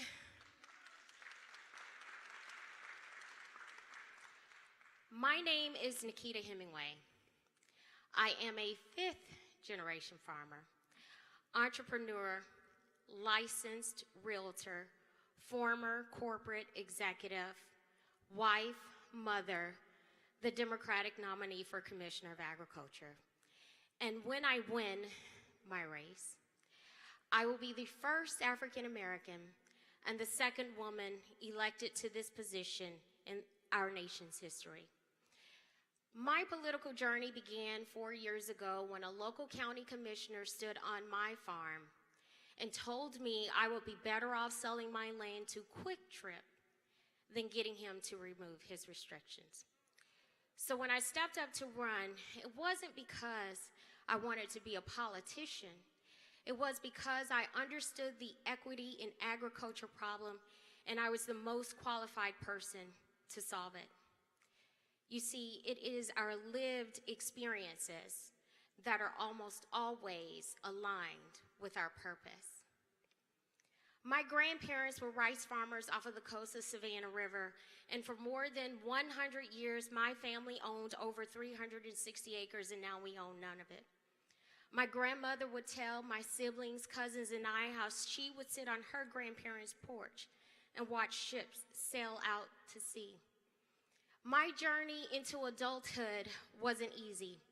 I was a single mother of 2 long before I was a married mother of 4, and like many African Americans, like many of you, I knew that in order for me to be the success I dreamt of, my pathway would be through entrepreneurship. So by day, I worked in corporate America. By night, I built my businesses. And I am happy to report that I accomplished everything I set out to do as Nikita Tyson long before I became Nikita Hemingway. Before we are able to shatter glass ceilings, we must first shatter perceptions about who is qualified and who isn't. It's not enough to say that we understand rising food costs are hurting families. When we have a mother on the ballot with a plan to end childhood hunger and lower your grocery bills, so go vote. It's not enough to say that there's no equity in agriculture for small family farms, women, minorities. When we have a black female farmer on the ballot with a plan to build pathways out of poverty into prosperity, so go vote. Diversity and equity inclusion is not exclusive just race and lifestyle and identity. It should always, always, always include diversity of thought, lived experiences, and leadership. So when you go out into your communities, I want to make sure that the message is plain and clear. Democracy is on the ballot this November 8th. Your future, your children, your grandchildren's future is on the ballot this November 8th. We cannot afford for anyone to stay at home or to say that my voice and my vote don't matter, because our ancestors, people have died for us to have this right, and the time is now to bring the change we all deserve to have. My name is Nikita Hemingway. It is a pleasure to meet each and every one of you. And I want you to know that when you elect me and my friends on November 8th, we are going to bring the change to Georgia that the world is going to be celebrating. Thank you. Very well said.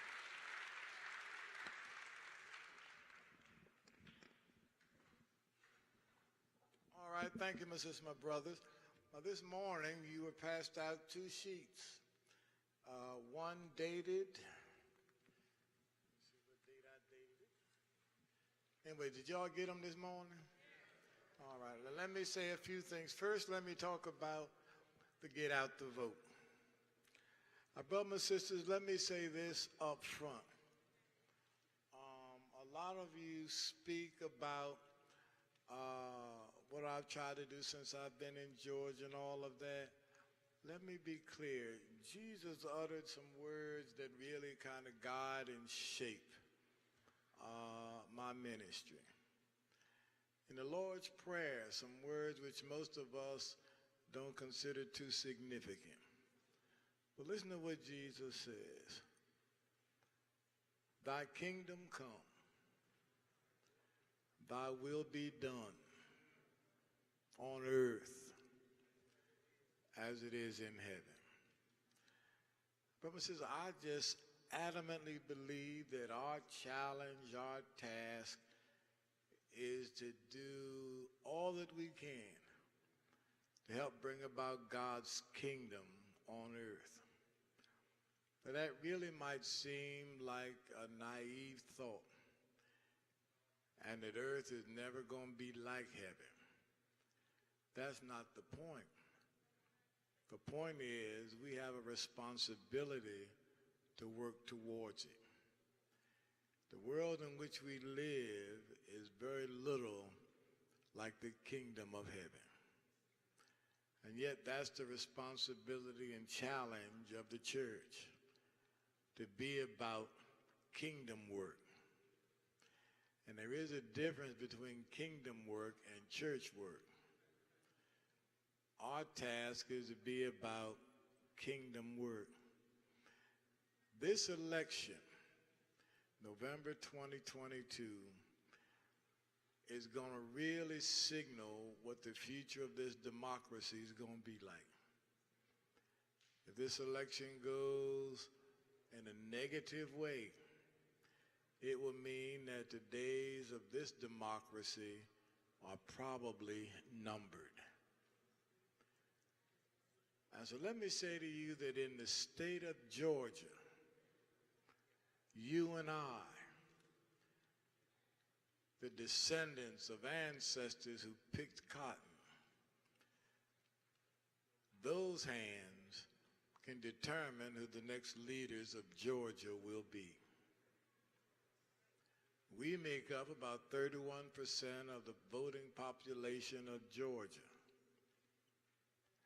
If you include Hispanic, Latinos, Asians, we determine who wins this election. This election is going to be decided by who turns out to vote. If we don't turn out to vote, folk who do not represent our best interests will win this election. Let me say about the nation what you heard me say about the church. You get kind of leadership you elect. Let me say that again. You will get the kind of leadership you elect. So we have our Get Out the Vote plan. I'm asking you to commit yourselves to this Get Out the Vote plan. I have a 17-year-old son. And behind this curtain, I have a daughter who already thinks she tells me what to do. She thinks it. But I want to leave my son and family a better nation. Now, I'm not sure if I'm going to be here to be a part of all that, and I'm not rushing to check out, believe me. I'm running for heaven, but I'm not ready to be elected just yet. All right. But what I do know is I want to leave them a better nation. That's not going to happen if I just sit back and say, that's the way it is. And so what do we do to get out the vote? I'm hoping the presiding elders will help me with this. I'm hoping every pastor will be cooperative. Every local church ought to organize a Get Out the Vote committee. Every church, every pastor, organize a Get Out the Vote committee in your local church. That committee ought to get a list of every eligible voter in that congregation. A list of every eligible voter in that congregation. Make a list.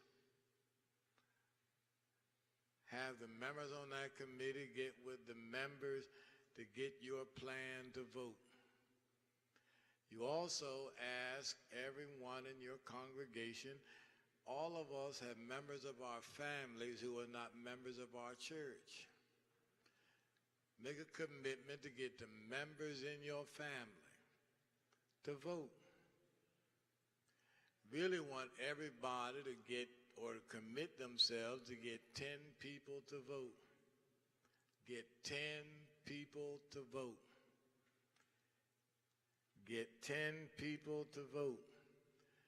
Then that Get Out the Vote committee ought to make sure that they get the list of the 10 people. Then from the members in your congregation, chart out how they plan to vote. Now, this is very important. The last day to register to vote is October the 11th. If you have somebody in your congregation, somebody in your family, 18 and over, who is not registered, October the 11th is the last day to vote. Now, those who want to vote by absentee ballot, you need to get your application in now. Should have been in, but you need to get it in now. And they've done what they can to make it hard to vote by absentee voting. But send your application in now. Soon as you get your application back, fill it out the same day. Before you sit down to eat your dinner, fill out that application. Get the application back in. Get it back in as soon as you can. You know, the mail today moves like molasses going uphill. So get it in as soon as you can. Now, I want you to mark down this date. This date is very, very, very important. I want you to write down October 17th. Write down October 17th. October 17th is the first day of early voting. Now, brothers and sisters, this is very important because I want black folk to send a message, a resounding message across the state of Georgia on October 17th. I want every black, every African American, every Negro, every colored person, whichever one describes how you feel.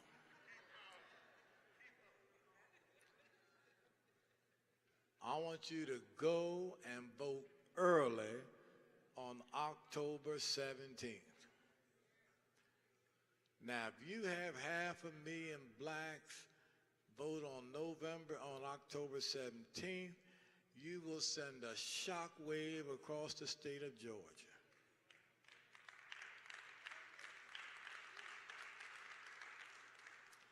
I mean, Georgia will be in apoplexy.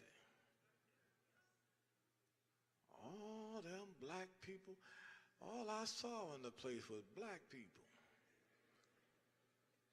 I want all of us plan to vote October 17th. I got 3 board meetings on October 17th. One of them is Turner Seminary, and I'm the chairman of the board. But before I go to preside over my board meeting, I'm going to vote early. Please mark down October 17th to go vote early.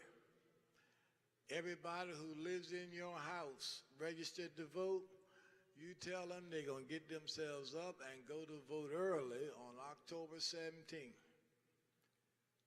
Tell them if they want dinner that night, they got to vote early on October 17th. If they want to sleep in peace that night, go vote October 17th. My brothers and sisters, let's send a message across Georgia. The more you tell us what we can't do, the more we are determined we gonna do it. Now, will y'all go vote October 17th? And get everybody you know to vote October 17th. Pastors in your pulpits the next 2 Sundays, announce from your pulpit, we're going to go vote October 17th. Now, those who don't vote October 17th, we got something planned for them. All right? But I want all of us, pastors, our congregations follow leadership. If the pastor goes vote, the people will go vote. So let's set an example of leadership. Now, quickly, I need the assistance of each conference. Now, this election is so important that I'm going to be probably living in the southern part of Georgia for about 2 weeks. Now, what we intend to do is, I'm trying to get some of the other faith leaders to go with us. Hope some of the pastors will go with us. We'll be going to 6 areas in South Georgia. Our goal during the day is to go across the 6 regions, going through the downtown, stopping people, trying to get them to vote and all that kind of thing, and then close the night out with a rally at a church. We want a large crowd. Now, I'm trying to get the faith leaders not to think that the bishop of the A.M.E. church is trying to run everything. All right? Now, and I do that because they want me to organize it, but I don't want to make them think, because I could easily get 6 A.M.E. churches and be done with it. But I don't want to do that. So this is what I want to do. And you can write down these dates. This is where you live. October the 18th, we intend to be in Macon. October the 19th in Columbus. October the 20th in Augusta. October 24th in Savannah. October 25th, Valdosta. All right. October 26th, Albany. Now, October 18th, is Dr. Moore here? Yeah, I've asked Dr. Moore if he can find one of the Baptist churches in Macon. I want all the A.M.E. pastors in Macon. Please get with Dr. Moore. All the A.M.E. pastors, elders, get with Dr. Moore. Let's get a Baptist church. And let's see if we can get them, the Baptist churches, the CME churches, whatever churches in the area, get them to show up for this rally. We want to pack the churches out. One of the things PBS wants to do a documentary on our Get Out the Vote effort. So I hate for PBS to come on and we got a handful of people in the church. All right? Get a Baptist church, and what I'm going to be doing is trying to get some prominent person or one of the ministers to be the speaker. I'm trying to get Senator Cory Booker, trying to get several prominent people for each of these rallies to get out the vote effort. So October the 18th in Macon at one of the Baptist churches. October the 19th will be in Columbus. We can have one of the A.M.E. churches. I want to ask the elders and the A.M.E. ministers in Columbus, get together, get with the Baptists, the CME, whoever, pick the church, and get the word out to the people to be at that church on the 19th. October the 20th, the Reverend Hall here. Now, Hall announced today he was getting married.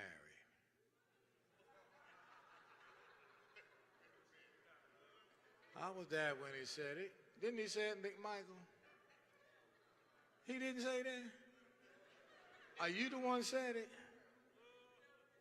Now, somebody said, I heard it. Well, anyhow, y'all in Augusta, is David Luke here? Well, anyway, the pastors in Augusta, I'll get with y'all.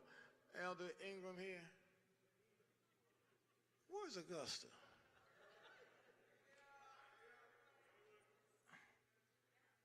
Augusta, y'all stand. I thought y'all might be boycotting or something. All right, Elder White's here. Who? Oh, okay. Well, I want y'all to get together in the Augusta conference and get us a church. Now, if you have it at an A.M.E. church, then I'm going to ask Reverend Goodman to be the speaker. And y'all not even, Reverend Hall, where you been? Reverend Hall, you want to make an announcement?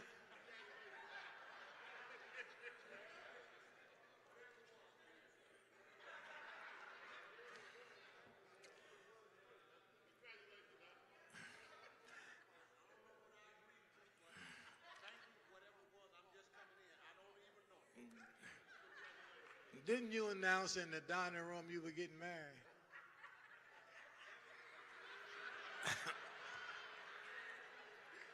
Anyhow, Reverend Hall, what I want you to do, I want you, Reverend Luke, all the pastors in the Augusta conference for October 20th.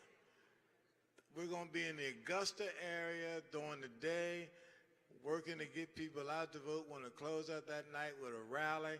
If you have it at an A.M.E. church, I want to get Reverend Goodman to preach. If it's at a Baptist church, then I'll probably get one of the A.M.E. preachers, but I want y'all to work that out, and I'm calling y'all Monday to get the details. Yes, Elder Bass.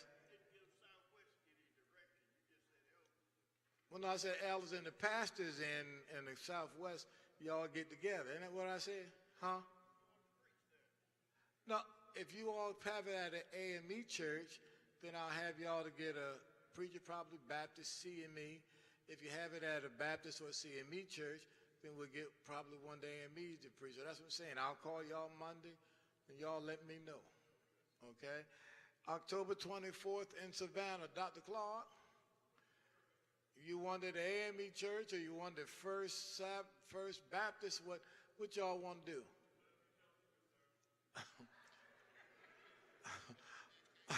All right. I get with y'all. Let me say this. They have a wonderful ministers organization down in Savannah. I think, Dr. Clark, aren't you the head? Yes, I mean, it's a wonderful organization. If you have it at St. Philip or St. James, then get me a preacher out of Savannah. If you have it at another church, then y'all pick an A.M.E. preacher. And I'll call y'all Monday, but just make sure we get the people in our congregations out so we have a good crowd. All right? October 25th, Valdosta, Elder Brinson, Elder Roberts, pastors in the South Conference, y'all let me know. All right? And Elder Cood, who was Elder Cood? Oh, okay, there, right there in front of me, okay. Y'all just let me know. And October 26th in Albany. Reverend Me from here? Oh, yeah, he's here. And Reverend Ephraim, get together with the AMEs in that area. Y'all let me know what church we're going to. And I'm going to call all of y'all on Monday. All right? Any questions? Elder Bass? Yes, for Columbus. All right. Any questions from any of the pastors on that? All right. All right. Then I'll call y'all and we'll get together on a preacher. All right. All right. Thank you so much. Now, the final thing, and I'll let you go. And remember, we really want to get everybody who's 18 and breathing to vote.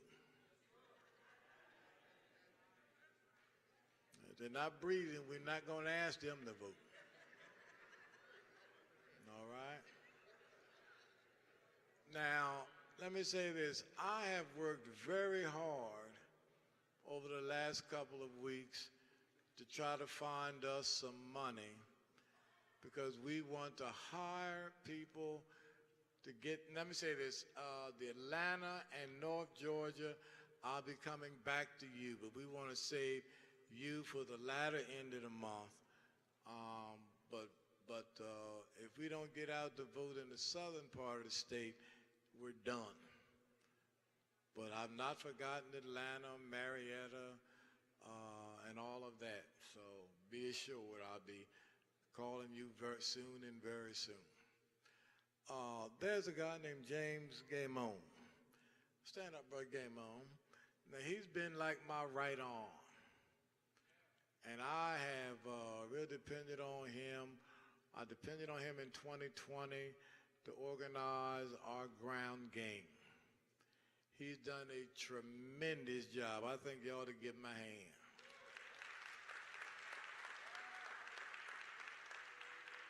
And we're going to be hiring people around the state to get at them. Let me say, when we hire people, we're not hiring you just to think about doing the work. We're hiring you to do the work. It's called feet on the ground.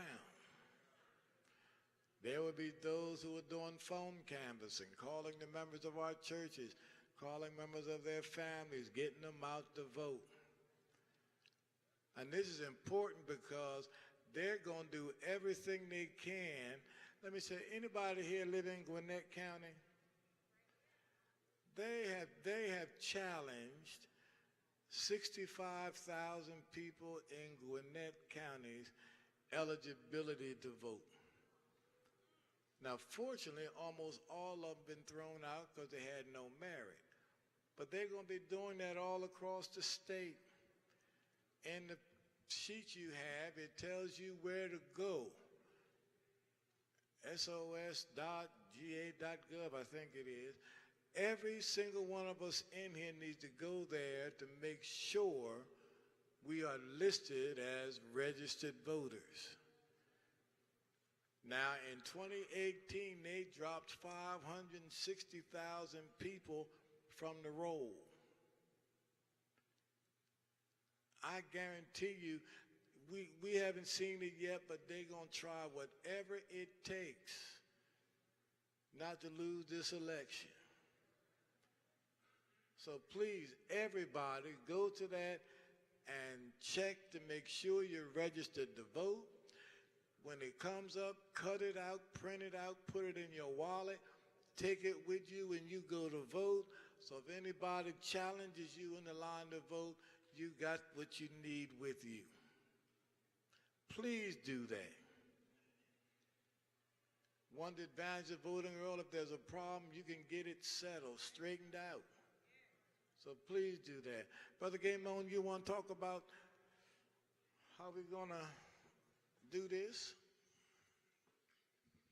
Hello, everyone. Pastors probably know me by my emails that I send you. There's a couple of things. The rallies that the bishop is going to call you about on Monday, I will be with him. Whatever church is selected, we will send you a grant to help you defer the cost of that rally. We'll have to get that going fairly quickly. But there's a couple other things that I want you to do. Last week you got an email. I will send out another one about our Vax and Vote program. First of all, I want you to give yourself a round of applause right now, please. I sent out the email on last Tuesday. In the first 3 days, I got 83 responses to put together voter engagement activities. As of this past Tuesday, that number was up to 163 A.M.E. churches in Georgia that will be having voter engagement activities. One of the other things we're going to do is Souls to the Polls weekend. We're going to celebrate that on the 29th and the 30th. Now, a lot of you are probably thinking, well, Souls to the Polls is usually reserved for Saturday. Because of a little piece of legislation that was passed a couple years ago, a lot of our churches will not have the opportunity to have a Sunday vote. And if you were to talk about voter suppression, you got to be careful because a lot of the churches did not know they were not going to have a Sunday vote until I got the grant application back. And I asked them, I said, well, you sure you're going to have a Sunday vote? Oh, let me check. Get a call a couple days later, oh no, they're not having a Sunday vote. So we did a quick pivot, and instead of Souls to the Polls Sunday, we're going to have Souls to the Polls weekend. And whatever activity you would have did on Saturday, do it on Sunday. I have a goal of having 100 caravans. Starting at the church, we'll get you some literature, we're going to dress up our cars, we're going to drive through neighborhoods, and then we're going to go vote. Folks love excitement now. Y'all know that. We're going to have a party on wheels. We're going to get people excited. We're going to let them know that there's an election. And as A.M.Es, we're going to show everyone the way. Okay? My information, well, it's on all those emails. I will send out another round of emails tomorrow. That will include the $2,500 grant, the $500 webinar. We're also going to be putting together a transportation program.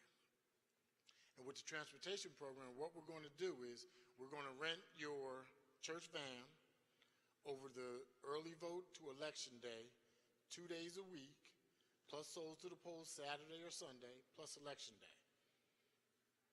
Now, my accountant tells me I must pay you market rate for your van, which is about $200 a day. I will pay $75 stipend for your driver a day, and I will pay you $75 for your gas. In 2021, by my estimate, we left about 2,830 votes on the table simply because people could not get to the polls. That will not happen this year. We will be a part of a statewide network, but there will be A.M.E. and other denominational vans in the streets getting people to the polls. We also have hired people by the by the district, by the conference. We will be hiring more. The last 2 weeks, we will hire 50 people per conference to help knock on doors and let people know that it's election day, to help supplement you if you're having some events. And let me say about the event, no church is too small. Today I had 4 pastors come to my table saying, oh, we're just a smaller church. Well, you know what? You need to support more than anybody else. And don't tell me what I got to do to get a grant. You tell me what you do well, and I will find you a grant. Thank you very much. You will be seeing me and hearing much more of me until the election. Bishop, did I cover everything? Yes. And Brother Gamon will be in touch with y'all soon about who else we need. I think each conference is going to have 1 or 2. Each conference currently has 1. We're bringing another one on Monday. And then 2 weeks out, we'll be hiring 50 people per conference. All right, 50 people per conference. Yes, sir, Reverend Logan.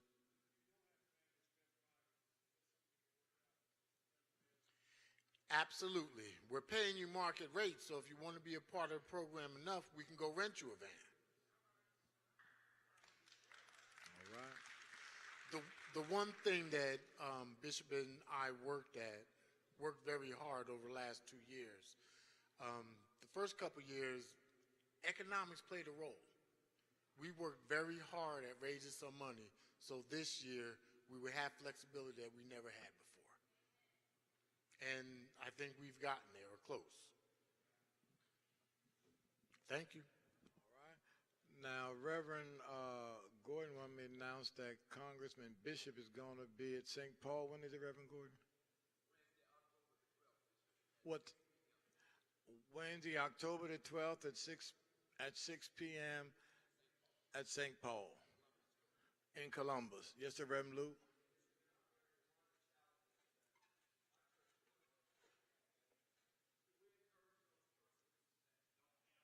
Take that to him.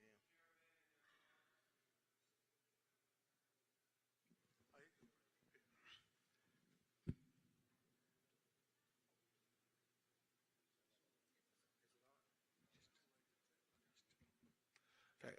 Bishop, I was saying that one of the challenges we have in some of the rural areas in Augusta Conference, that churches don't have vans. But might we encourage them, because the county is so spread, Jefferson County and Augusta, to those that have cars to just load up in cars? And is there a way to expand that grant to help, maybe from a church standpoint or a district standpoint to help? I will take it one step further. Yes, sir. Okay, I encourage you to include other denominations. Yes, sir. Okay, finances will not be an issue. Yes, sir. Anybody has a unique idea, you are my best friend. 500 A.M.E. churches, I want 500 different activities. Yes, sir. What you do well, I will remove the financial obstacle to you having a successful event. Amen. Thank you so much. All right. Now, before we close, my brother, let me say this. A.M.E., the 6th District A.M.E. Church, is right now the most influential faith body in this state when it comes to social justice issues. I do not want us to lose that. A lot of people are depending on us. Other faith leaders have come, and I appreciate what they've said. They said, Bishop, the A.M.E. Church is leading. We just want to be a part. And so I'm hoping that we will continue to lead. I really, when I leave Georgia, I just want to leave proud of the fact that the 6th District of the A.M.E. Church made an impact in Georgia. And let me say, I want to thank the 6th District because you all have just been absolutely phenomenal. You all have been extremely supportive. And I just want to thank you for all that you've done to help us make an impact. So this coming election, let's do our best.